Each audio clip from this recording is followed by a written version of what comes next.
मध्य प्रदेश में जैसे जैसे विधानसभा चुनाव करीब आ रहे हैं, वैसे वैसे हर दिन कोई न कोई नेता बीजेपी छोड़कर कांग्रेस में शामिल हो रहा है। बीजेपी में जारी असंतोष के चलते कई नेताओं ने बीजेपी से नाता तोड़कर कांग्रेस का हाथ थाम लिया है। मध्य प्रदेश कांग्रेस कार्यालय में हुए एक समारोह में प्रदेश कांग्रेस अध्यक्ष कमलनाथ के सामने कांग्रेस में शामिल हुए जिन नेताओं ने कमलनाथ के सामने सदस्यता ली, उनमें बीजेपी के विधायक वीरेंद्र रघुवंशी का नाम सबसे ऊपर रहा। बीजेपी विधायक वीरेंद्र रघुवंशी ने बीजेपी पर कई आरोप लगाते हुए पार्टी को छोड़ा है।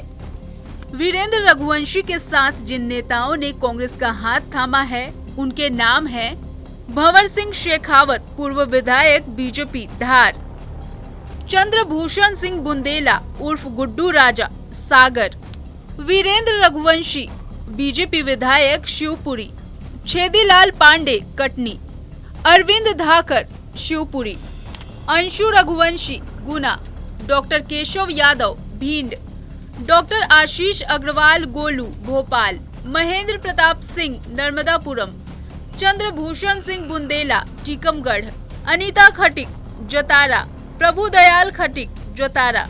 चुनावी साल में दल बदल की राजनीति का दौर चल रहा है।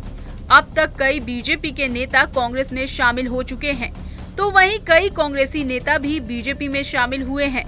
हालांकि इस दल बदल की राजनीति में सबसे ज्यादा नुकसान बीजेपी को उठाना पड़ रहा है। बीजेपी को सबसे ज्यादा दल बदल ग्वालियर चंबल संभाग में हो रहा है। कभी ज्योतिरादित्य सिंधिया के समर्थक बीजेपी को छोड़कर वापस कांग्रेस में शामिल हो रहे हैं, तो कभी सिंधिया समर्थकों से परेशान होकर मूल भाजपाई कांग्रेस की सदस्यता ग्रहण कर रहे हैं। जिस तरह से बीजेपी में पलायन अभियान चल रहा है, उससे विधानसभा चुनाव में बीजेपी को नुकसान पहुंच सकता है। इस नुकसान को बीजेपी किस तरह से पूरा करती है, या ये कहें कि किस तरह से बीजेपी डैमेज कंट्रोल कर विधानसभा चुनाव में जीत दर्ज करती है, इस पर अब सबकी निगाह टिकी हुई है।